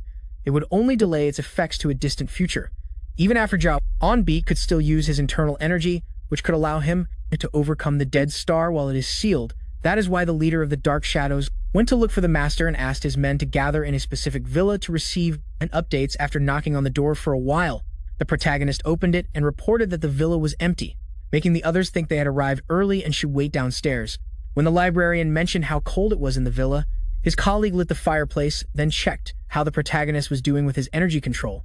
Jambit said he really needed to improve, since stabilizing energy was complicated, because the energy would dissipate if he got distracted. The man who asked him to come closer said he would become an unconscious reflection. He decided to project a spell to strengthen internal energy in the boy's brain in case of emergency, since energy should not be used before the procedure, only for the hero to happily affirm that he had reliable allies, so he shouldn't resort to it. Jin Soo-yul posed the scenario where everything goes wrong, stating that no one was safe outside the headquarters, and that the boy should always be alert not to be taken by surprise. When suddenly, a sound was heard outside. There was a rabbit hole in the ground, and out of it came someone happy to arrive on time. It was the leader, who arrived with Yuji Sung, the meteor user, and Young Yoo-jun, who creates rabbit holes. Upon introducing the boss, the boys hurried to hug the newcomer. Suddenly, the boss noticed how much the new recruit had grown. Ja On-bai AF said he hadn't spared any effort, leaving the man satisfied. Then Jin Soo-yul was asked if he had found the master, and he asked his men to enter. to give them a brief explanation. According to the leader, the master was Hee-hun, a very mysterious and reserved person, trained by the best, known for having protective powers, the Shadow Clan. Nager tried to contact the master several times, but they stopped looking for him after being unable to find him. However, at this crucial moment, Hee-hun was seen again in the mountains. The sources of the plan made them think that the master only appeared twice in the town. Before disappearing into the night, following the man's trail, the leader and his allies reached the heart of the mountains, and although they were sure they would find him at the end of the tracks, Jejun's trail suddenly vanished. At some point, and despite their best efforts to search the area, the three men decided to wait for a sign of life that Jin had sent. Soyol was surprised to see that there was a man who could escape the superior without leaving a trace. The library guardian pointed out that the master, upon returning in search of food, wanted them to believe he was hiding, not that he was escaping. Jung Yujin agreed, indicating that there was something unusual about the rock formations in the desolate area, where they found no trace. With that, the leader decided to assign the tracking task to the most competent, who was Jin Soju. This annoyed the girl, since she wanted to relax and do simple tasks. Shortly after starting the search, the rabbit hole summoner indicated the location to the invisible woman. Then her magic circle began to react to something. Seeing that the spot where she was suspicious, she asked the others to come closer. After examining the rock, Jin Soyol said they were in the right place. She requested the librarian to investigate the strange oscillating energy. Unlike the others, after a quick glance, Kim Juong said it was a barrier similar to those seen in books, and that the target must have used it to hide.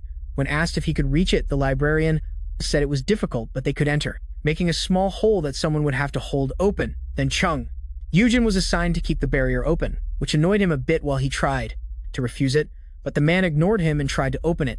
Shortly after, some runes appeared on the rock. The stone began to crack before finally exploding into pieces shortly after. Everything fell silent, and our hero quickly noticed it was snowing. Everyone was confused about whether they had entered. It was early for the girl to say this place felt different, since one of her colleagues commented that this wide place was more similar to the rest of the mountain.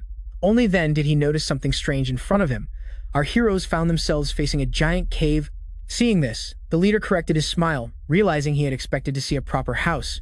With that, he began to wonder what the one with the 3 keys had prepared for them inside. A place like this was better referred to as a dungeon.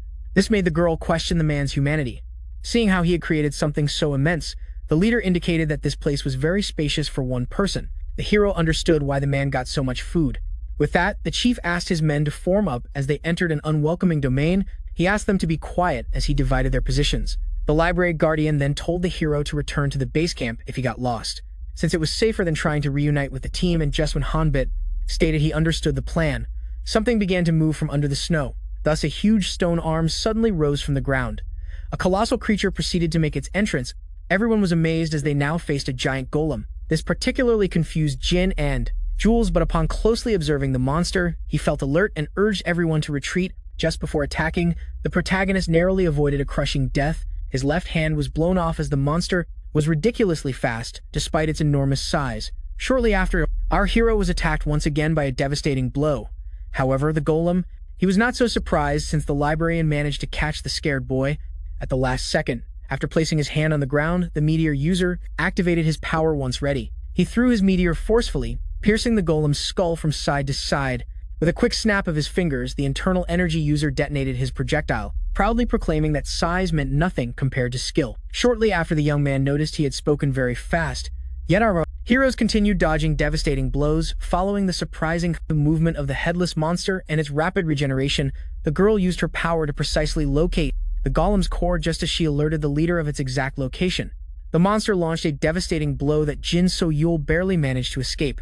However, at that moment, he was attacked once again, and just when he was about to give up, a black lightning struck suddenly. The core of the gigantic monster had been disintegrated. The golem shattered. Thus, the leader easily defeated the colossal guardian. The man thanked and checked on his subordinate and helped her up. The girl, confused by the appearance of the giant monster, saw no souls nearby. Her colleague explained it was an automatic trap for intruders. When asked if it was normal for the destroyed monster to make noises, the librarian, confused, approached the creature to examine it. Suddenly, runes appeared on it. Seeing them, she tried to warn her friend of the danger, only for the rock to crack and explode. Spectacularly, everything happened at an incredible speed. Our hero, with no time to react, suddenly disappeared. Only the wind with rocks and snow remained. Everything seemed calm, since after this great wave of energy, our heroes vanished while elsewhere. There were several flashes of light. It was there that the user you were looking for appeared. We shouted in the cave, hoping for a response while walking. Suddenly, he tripped over something. Seeing it was a human skull, the young man, horrified, screamed in terror. He was even more surprised when his companion appeared behind him and scolded him for screaming so loudly, since none of the black shadows had been harmed. The redhead was confused about why they were teleported here. The library guardian explained it was a trap activated by destroying the golem, teleporting every living creature near this cave. Kim Yu-yang explained that this site, made to trap those strong enough to destroy the guardian, would prevent anyone inside from using their powers. Although the girl was upset, the boy was horrified. Since the bones were not just decorations, the leader asked his team to stay positive, stating that anyway they would have gotten lost if they had used the cave's main entrance. What seemed nonsense enraged Jin So-yul upon seeing the bones as a bad sign. However, the man calmed her down, assuring they would not starve, pointing out signs that this place had been visited recently. According to the leader, every time someone is teleported inside the cave, someone in particular would surely come to see them. He stated that if the culprit was no other than Janin, they would have saved a lot of time looking for him. At that moment, the leader noticed they were missing the most crucial part of their mission, leaving the girl confused. Meanwhile, the teleportation, corrupted by the dark energy of the weapon, caused our hero to fall somewhere else, but he soon managed to get up again. Shortly after, the young man alone found silence and began calling his friends. To his surprise, there was no trace of the others, black shadows. Only then did he notice a sudden movement. Jal Bid, who turned around thinking the leader was behind him, he found himself facing a terrifying and powerful-looking dog. Our hero, struggling to process everything, greeted the beast. Thirsty for blood, he tried to get out of there, but seeing the monster drool, understood that he was prey to a predator. The hound moved quickly, but the boy who predicted the attack dodged it in the end. The wolf stepped back a few steps before lunging at our hero again and missed by 1 centimeter. Annoyed, John Bit began to counterattack by kicking the monster in the head. However, the beast recovered quickly before attacking again. The boy alertly dodged the beast's terrifying power. In the end, the attack he dodged, it was so strong it could destroy an immense pillar. The protagonist was impressed by this power. Realizing it was not a normal beast, just as he was planning his strategy to succeed, something emerged from the darkness behind him and tried to catch him by surprise. Thus, our hero began to bleed. John Bit immediately tried to gain some distance. He had the unpleasant surprise of discovering there was more than one wolf inside this cave and began to wonder what his next move would be, since any mistake would result in his death at that moment. The young man remembered the words of his superior stating that he was responsible for watching his own back and that he had no right to complain if he ever got killed. The protagonist felt annoyed, seeing that he acted like his product's weak self from the past. He was angry at himself for almost giving up before trying in front of these monsters, obviously weaker than his trainers. So he decided to use the emergency technique given to him by the librarian. While concentrating to activate it, a monster tried to attack him from behind and thus blood was spilled. The hound fell to the ground. Only then did he realize what had really done out happened, since the boy managed to escape the attack safe and sound. Using his new technique, John Bit was proud of himself for having used the letter strengthening, which was a basic move that allowed him to reinforce the strength of an object and make it exert more force. The more energy he concentrated on it.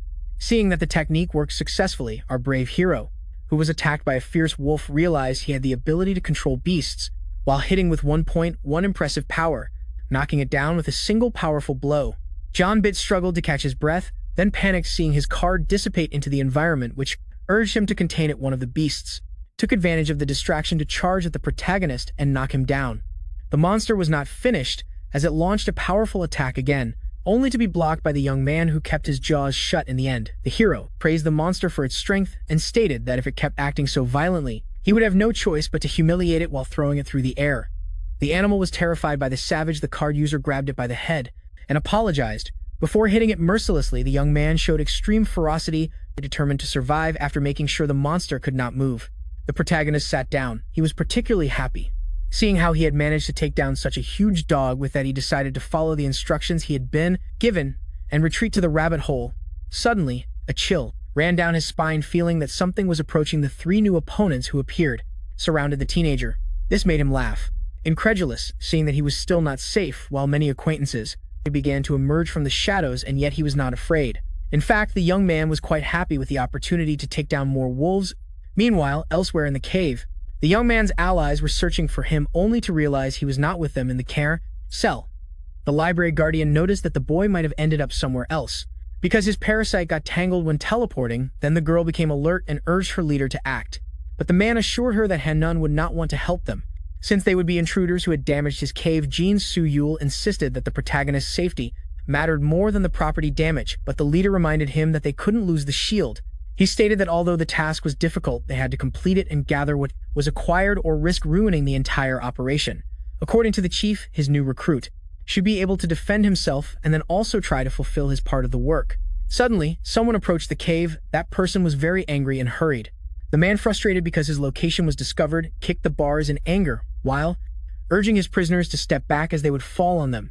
Only then did he notice something strange. The man pointing the rifle at our heroes was none other than the guardian Hun Nun. He realized that one of the intruders was missing. With that, he shouted, furiously demanding answers and threatening to leave them alone.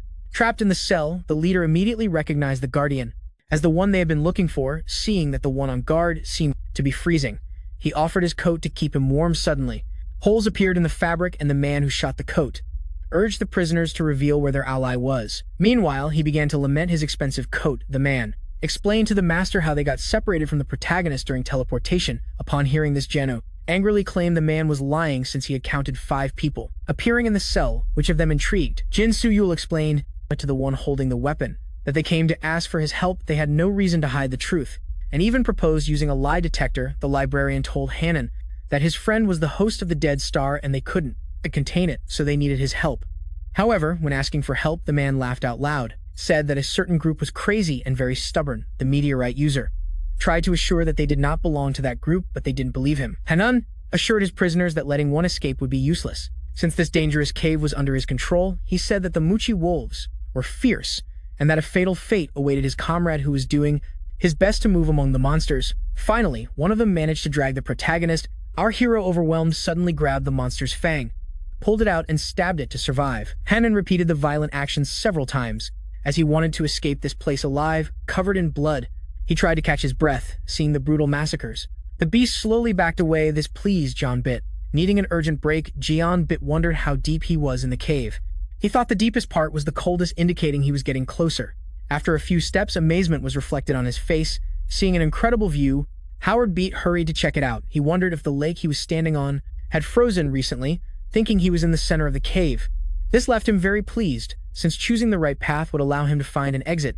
Therefore, he decided to take the shortest path while running toward freedom. The ice began to crack. Our hero was alerted when something big emerged from the frozen lake. The curious one turned, only to see a tall pillar of ice behind the ice structure started to move, and suddenly opened its mouth.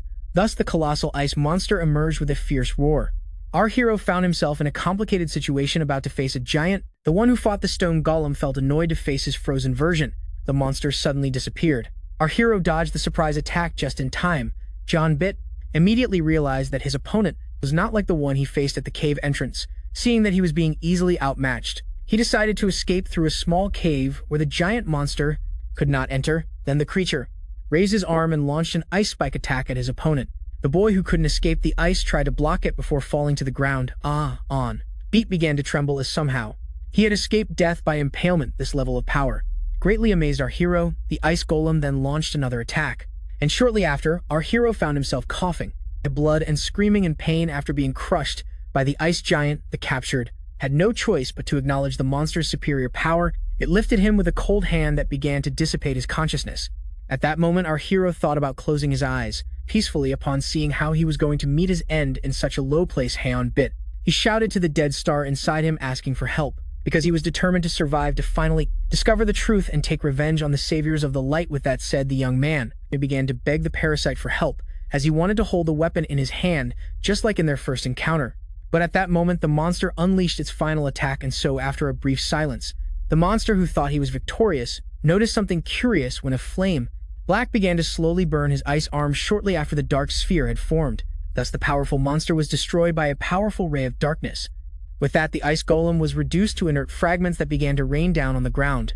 Meanwhile, the protagonist, who had a large piece of ice in his chest, destroyed it effortlessly. The entity complained about how complicated it was to control a body. Still, the Dead Star was happy to have finally manifested free to wreak havoc with its opponent. When knocked down, the vessel returned to the ground.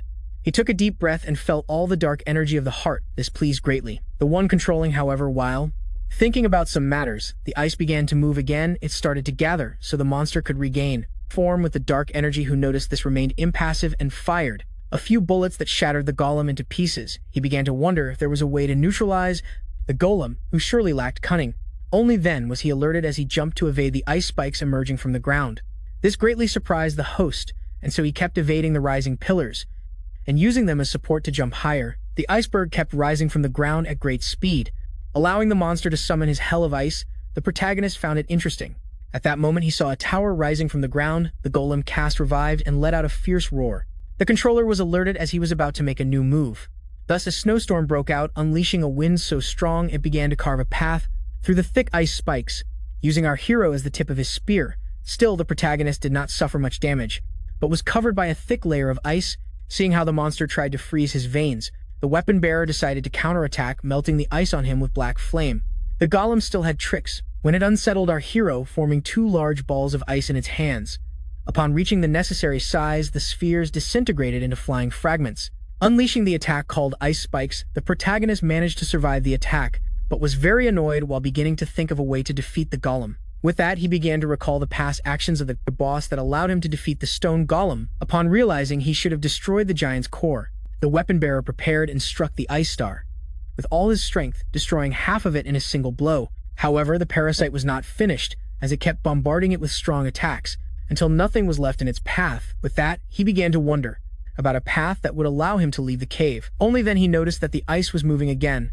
This bothered him a lot, since despite his efforts, the fearsome ice golem was still alive. The creature began to inhale deeply, making our hero realize he was in a difficult situation. The monster unleashed its powerful ray that the bearer of the dead star dodged at the last second while trying to dodge the attacks. He wondered why the monster was still alive, only to be caught by a gigantic ice hand and slammed against the ground. The protagonist was alerted upon seeing many giant hands heading toward him and attacking him simultaneously, but from beneath the ice, the black flame rose again and incinerated everything around it. After reflecting a bit, the young man realized the solution to his problem, since what he had labeled as an ice golem was actually the cave itself, and that its core must be hidden, which is why it could return so many times. The bearer of the dead star realized that he had to find the core in the cave to end the golem, which turned out to be easy. He immediately theorized that such a precious object would have been hidden in the least dangerous place in the entire cave. While watching the powerful ray's form, the host formulated his plan, easily dodged the danger before preparing his own ray and fired it toward the safe place, which turned out to be the bottom of the lake, frozen. Thus, the thick layers of ice were shattered by the dark energy ray. With that, the true core of the monster was finally visible. This greatly pleased our hero, but the monster was not willing to give up yet. While desperately launching its ice spikes toward the one who had discovered its weakness, the host pointed out how frustrated the monster must be and told it that it was already doomed. Before unleashing the final attack that incinerated the core, the last flash was so strong the cave trembled. Everyone noticed the disturbance, including the owner at first. The coding master thought it was a natural phenomenon, only to realize it was something more terrifying in action. While everything kept shaking, the man hurried to gather his things. He was upset, thinking he was being attacked and grabbing a pair of keys needed to get to a certain place. Suddenly, he felt something lurking behind him.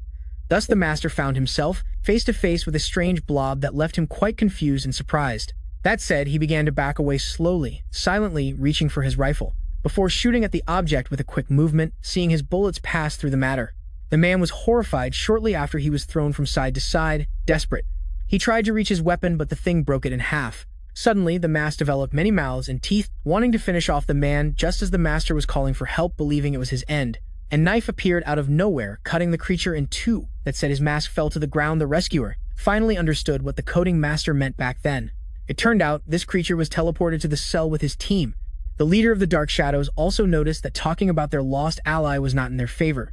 The man was surprised to see the prisoner outside the cell, so he informed him of a weak point in the prison that they had exploited, since it was easier to use the internal energy there. He indicated it was the same weak point that allowed the shapeshifter to escape from the cell. The leader, who recognized the creature's abilities, asked how it had escaped the prison without anyone noticing, and thus proposed a truce for the moment, since it was for the good of all.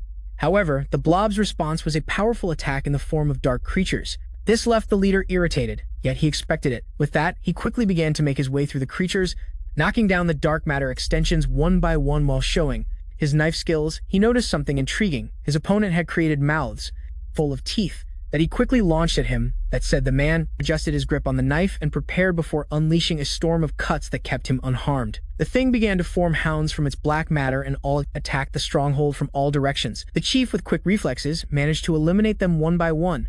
At that moment, the masked creature lunged alone at him. Noticing this, the man counterattacked immediately, delivering a clean cut to the black substance. The masked one was surprised to feel his rival suddenly appear behind him. Thus the mask broke, causing the mask to fall to the ground. Only then did the leader notice other hounds forming behind. For him, the situation was very irritating. The creatures gained power every time they returned, and the main body could regenerate from those extensions. With that, the man understood why the terrorist group only sent this individual here. Being an elite shapeshifter, the chief realized he could not kill the creature without a good plan. That said, the man dodged the attack while thinking about how his opponent would get stronger as the fight progressed. This made him see that he could not stop for even a moment when facing such an enemy, so he needed to eliminate all its extensions. However, he could not do it one by one. He knew his timing had to be perfect. The man then snapped his fingers while thinking about how the creatures would get stronger each time they returned, and so the little power he left inside began to activate. Thus, all the monsters now had dark spears. Upon realizing the culprit, that weakening the monsters and eliminating them at once would be the best solution, proved to be the fastest and safest. Seeing that the main body could not defend itself, he began to bombard it with attacks. After the constant beating, a small cord tried to flee, leaving the rest behind, but the chief caught it quickly. Then the monster chose to use tricks and attack the master by surprise. But just before it could defeat him, the black shadow intervened in time and eliminated the creature. That said, the man turned to look at his opponent, only to find some black matter left behind. This annoyed him greatly, since the slippery one managed to escape, while the leader began to stammer about how they should leave their differences behind. He had already compensated for his status as an intruder. Suddenly, the man grabbed him by the neck, accusing him of having orchestrated everything. Although he knew the enemy, he let him out of the cell to attack him. The leader tried to clarify. However, the man did not want to hear excuses, saying he was just like the saviors of the light. To his surprise, the leader said it would not have been believable in the cell. The man surely would have called him a liar and made them distrust them. So, the only way to protect him was to let the monster out. That said, Hanun finally released the leader. But just as he tried to apologize and thank him for his help, suddenly they threw a backpack at him. The master, who disliked intruders, had decided to help the black shadow to return the favor for saving his life, urged the man to follow him, since he could only help the boy for a while. Shortly after, the same man was reprimanded. He had no choice, and apologized again to his team for leaving them. When asked about the enemy, Janun explained that the attackers were his employees. The librarian asked what he did for them, and he replied immediately that he committed crimes for them, unforgivable crimes where painful remorse was useless. Only then did they ask the man to stop suggesting to resume the conversation later, since they were not facing a giant dark flame. Near the fire was the protagonist, who upon noticing his allies approached, mentioning how their delay made them lose an epic fight. The leader said they tried to meet with him as quickly as possible but encountered some problems, pointing out how difficult it must have been for the young man. Then he told him they found the coding master and agreed to help them start right away. But the protagonist refused to continue. Anun said that after feeling the power of the weapon, he didn't want to seal it. The chief said he already had approval and that they couldn't avoid the quick operation. Our hero struggled to understand his friends when the black-eyed host decided to demonstrate his power to the black shadows. His leader stayed alert, then urged his friends to take their battle positions, while our hero, corrupted, aimed his weapon and showed the power of his gun. The flag flame ray caused great destruction. The meteor summoner escaped at the last moment, only to be bombarded by a burst of shots, and thus made his best effort to flee, while the attacker pointed out how incredible the dead star was. Shortly after, the host noticed the leader approaching from behind, so he blocked his attack and began exchanging blows with him, showing how eager he was to face a strong rival. Anun aimed his weapon, while the man said he didn't expect to fight so soon. Seeing this, the quick one closed the distance immediately, dodging the attack before hitting the young man in the face. This threw him against the cave walls, only for a dark ray to charge again and shoot at the one who dodged it instantly. The corrupted hero was entertained. Then someone gained ground. The red hat, armed with a giant glacier, urged his companion to regain composure, pointing out how the parasite was consuming him before launching the glacier. This left the young man upset, so he decided to counterattack with dark flames.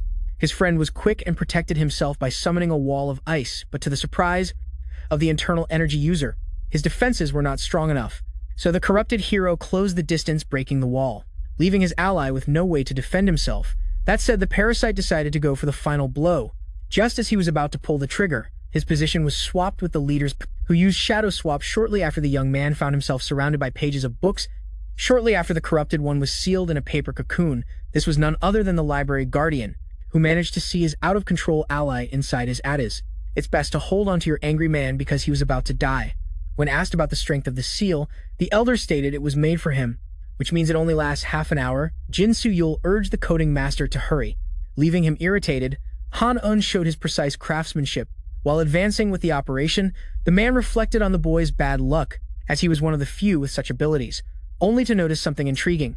Seeing that the operator had found a problem, the girl asked him to share the problem with them. He explained there was no way to create the shield since the required material, which was the boy's natural energy, had been depleted. Someone proposed donating their energy, but the master flatly refused, saying that like blood, transfused energy must be compatible. Then the librarian suggested another substitute: use the universal internal energy of the cold fragments at the bottom. None was surprised to see that the black shadows had destroyed the cave's core that would serve for the transfusion, so he asked them to bring many fragments. When asked if the operation was finished, the master revealed there was only one problem left to solve, seeing that they needed something to separate the minds of the host and the parasite, since without that, the boy could suffer brain damage. The leader asked how to avoid it, so Janun, the boy could suffer brain damage. The leader asked how to prevent it, so Janun explained that the young man's behavior made them think he was fighting against the weapon deep within his mind, and that one of them had to enter his subconscious and help him fight the dead star to continue with the operation. Everyone was stunned when the leader immediately volunteered, asking the elder to help him get in. The librarian was surprised, since he had no experience in mental transfusions, pointing out that it was very dangerous. The girl agreed, saying that she or other subordinates should take on the risky task, but the strong one insisted that he had to do it, since he had to fulfill the great promise made to our hero so that he would survive, and needed to help him because of the trust he showed. And with that, he asked for help with the preparations, once again determined to risk his life to save Hao and Bit. Although the situation was not tense since it was in the hands of the leader, the librarian had to hurry because the mental transfer had to be completed before the heart was protected. They needed to free the protagonist before everything froze, so the strong one found himself in a place distorted that he immediately recognized as the boy's subconscious. His mind seemed to be in a pitiful state, which led the leader to theorize that this was due to the effect of the dead star. Just as he was about to look for the boy, something appeared behind him. The giant monster attacked the man who summoned his weapon and quickly cut the creature, leaving it as a pile of crushed flesh. The leader, noticing that these creatures were the work of the dead star, commented on how weak they were and how easy it was to eliminate them, when suddenly the hand he had just cut started moving, and so the man found himself attacked from all directions by horrifying monsters. Realizing he had spoken too soon, the chief prayed that the boy would hold on until he arrived. While our hero faced his own problems, seeing that a monster was about to attack, he moved quickly to dodge a devastating claw. Our hero then used the second strike to launch himself at the ceiling. Bit began to concentrate his energy in his fist before unleashing a devastating attack on the two monsters. Defeated, the young man tried to catch his breath, only to notice something alarming as more creatures began to appear. Seeing this, Bit was confused, since killing one of the beasts would normally be enough to wake up and end the nightmare. The pain ran through his body. Despite the difficulties, he decided to keep fighting to survive and escape. Suddenly, someone asked him about his desire to leave, saying there was nothing for him there. The entity proposed spending time together and having fun. Our hero recognized it instantly as the parasite in his heart. That star suggested destroying some cities of the young man's choosing, saying it would be fun, only for the protagonist to say he didn't like destruction and that he needed to escape. Then he reminded the bully who bothered him daily and unleashed his anger for no reason, suggesting ending him and the other bullies while his host enjoyed the carnage. Bit stated that the parasite was just talking nonsense and threatened to take its life if it didn't let him escape. This saddened the entity greatly. Then, it began to act as if trying to hide hostility to whom it had just thrown against the ceiling was being hurtful. According to the dead star, they were both the same person, but his other half wanted to take his life. Angrily, he challenged it to do so before throwing it away.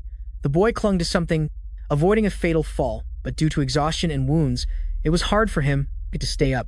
Then the weapon pointed out how his host was suffering and he just had to accept it for the torment to stop. But the hero bravely stated that the training he endured here was more hellish, which earned him another blow against the wall.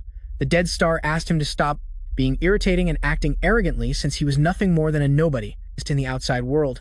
While continuing to torture him, the entity was especially annoyed because his host didn't understand the truth. Jarambith indicated how little the parasite thought of him, seeing that he thought the same about himself until recently, and how everyone treated him with pity and tried to help him. He couldn't help but see himself as a mere vessel of uselessness after a hellish training with those who did not see him as pathetic and defenseless. The boy realized his mistake. Thus, our hero began to channel his energy and stated that others' opinions do not determine his reality. And with that said, he reinforced himself with inner energy, channeling all his power into a fist before striking the entity and stating that at his best moment he could achieve something like the others. At first, the attack worked, but the creature changed shape and brutally crushed the hero against the ground, Showing the little strength he gained from the training, the entity said that his host's abilities were limited and that he should only accept it to escape his misery. But the boy stated that those matters were trivial, since he would keep fighting despite his weakness, realizing that his persistence would allow him to achieve something. Having said this, the young man began to gather dark energy, stating that the dead star would never deceive him again before summoning the form of his weapon in his hand and shooting the entity with it, while he was more determined than ever to maintain control. After the powerful burst of darkness, the giant monster finally disappeared. With that, our hero fell to his knees exhausted. Trying to catch his breath, believing the agony was over, he began to look for a way out, but suddenly, he was grabbed by many white hands emerging from the ground. This left him perplexed since the creatures kept appearing even though the parasite had disappeared.